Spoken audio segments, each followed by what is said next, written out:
All right, Kaiju fans, Vinny D'Lux here with Clybo. We are wrapping up from an amazing night at the Brooklyn Bell House for Go Ahead, Make My May. Clybo, what do you make of the absolute chaos we saw tonight? Oh my stars and garters. Vinny, what an event. I gotta say, this has to be one of the best big battles, and I mean that I've seen in a long time, guys. We are witnessing in real time a Kaiju Big Battel renaissance, and the mayhem has been insane, and the drama, the team.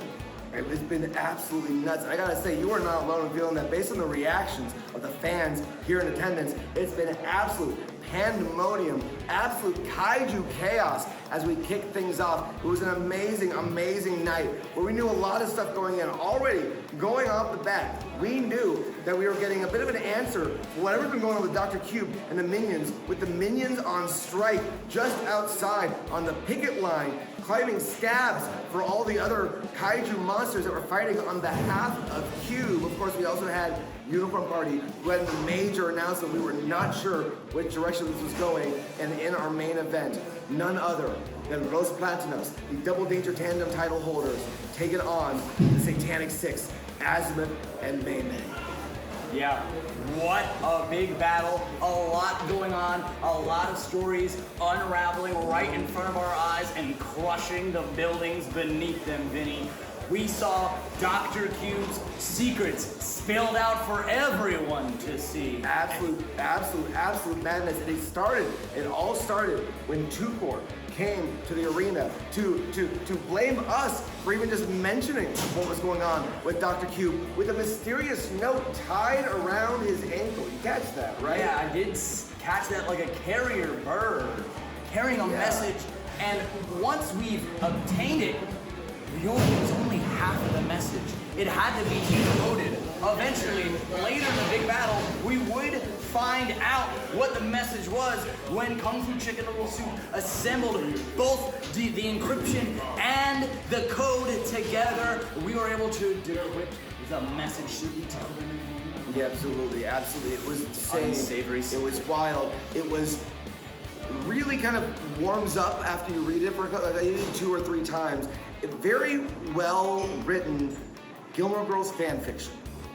As Dr. Cube, apparently an absolute fan, I thought for a second there he was getting things all wrong. But when you go ahead and read it, really decipher what he was going at there. This could have been the best, maybe possibly a movie could be optioned. I am not one to defend Dr. Cube, but I'm not gonna lie.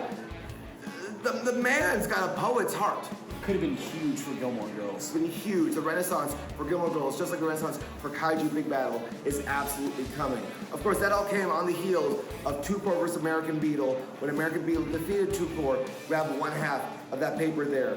Then, of course, we also ran into Dr. Cube versus French Toast as a third fight of the night, where the second half of that paper was found in Dr. Cube's helmet. It was only until, as Clybo mentioned, that Kung Fu Chicken Noodle Soup and Balfour would face off for the right, the honor to bury Dr. Cube and get those secrets out into the world. We now know what the secrets are. Did not land that way, but it's totally fine. Of course, that's not all we had. We also ran into an amazing fight with Mongo King and Darren, isn't that right? That's true. And what a hard fight though to watch. We've seen Darren really have a change of heart and really champion what it means to be a kaiju hero, only to fall to Monger King's grotesquely large hand. It was really sad. Monger King absolutely faking an injury in the middle of the arena, taking advantage of Darano's new nice behavior, new lease on life in order for Monger King to get that win. But we do have good news. We have opened the Kaiju Hero internship. Now, I'm thinking that after tonight's event, with Darano doing everything they can to defend our dear city, despite their loss, living on to see another day, getting back up, That's what a hero does, and I expect to see their submission for the Kaiju Hero internship. I'm not gonna lie, Darno absolutely has my vote. He is an absolute icon. He's slowly coming up to be one of the best heroes we've seen in recent years. A far cry from before he was split from his evil half. I do think Darno has an amazing and a wonderful chance at being the next great Kaiju hero. Of course, let's talk about other Kaiju heroes. Unicorn Party and the news he had to deliver for the audience today. I mean, Unicorn Party came in and just had such a moving speech, detailing to us their recent we're talking about a former grand champion that got one punch KO'd. An absolute fall from grace. Unicorn Party, you were saying before in the Kaiju News Blast, did Unicorn Party still have the magic enough to be the hero we all needed? Turns out the answer was yes. Despite the fact that we all thought maybe he was retiring on this day, he decided no, he wants his win back from Bear Ranger, he wants his win back from Mei Mei, and he wants to earn his spot at the top of the heat, issuing the first in what we hope is many of Unicorn Party open challenges, getting none other than Midori 2000, who we really haven't seen much of since his initial appearance back at the anniversary show when he brought out the mystical pearl of power. The fact that Midori's out here, we still do not know Midori's intentions, but accepted the open challenge, and Unicorn Party came out on top.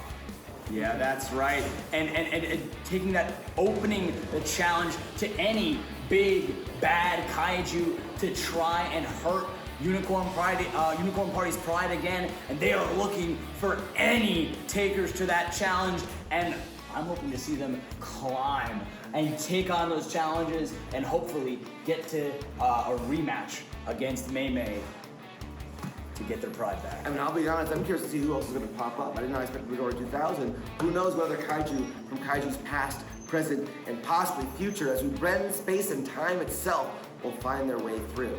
Now, as mentioned, of course, we had the Valkyrie vs. Kung Fu Chicken Noodles match that ended with Kung Fu Chicken Noodle getting to read off the list, but that then led into our main event of the evening. As advertised, Los Plantanos, the Double Danger Tandem title holders, taking on Azimuth and Mei Mei, accompanied by Hellmonkey, the Satanic Six. That's right.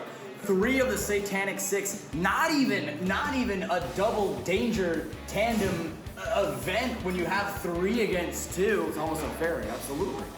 And one would argue it is almost unfair. And the fact that it can get even worse. The fact that that's only half of the Satanic Six, I shudder to think what dreams of chronic and sustained cruelty are behind the plot of the Satanic Six. And guys, we had even worse.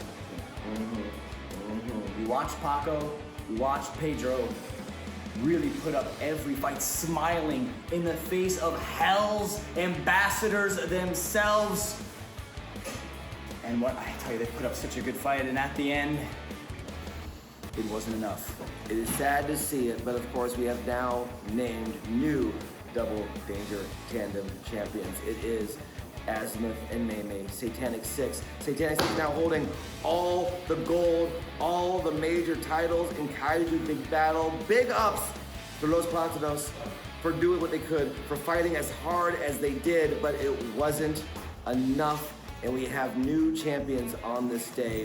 What does this mean for the future of Kaiju Big Battel? What does this mean when the Satanic Six hold everything? The newest faction has now become the most dominant faction, the most powerful faction in Kaiju Big Battel. A spot once held by Cube, by the Rogues, by the Heroes, now by the Satanic Six. This has changed everything. This will change the face of Kaiju Big Battel as we know it, and the only way to see what's next is to keep following along, to subscribe to our YouTube channel, to follow us on our socials, and keep watching Kaiju Big Battel as we wait to see how all of this unfolds.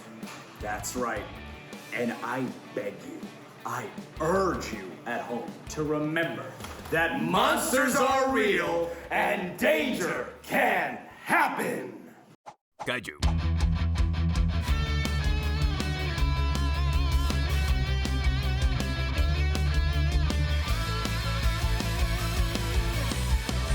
Monsters are real and danger can happen.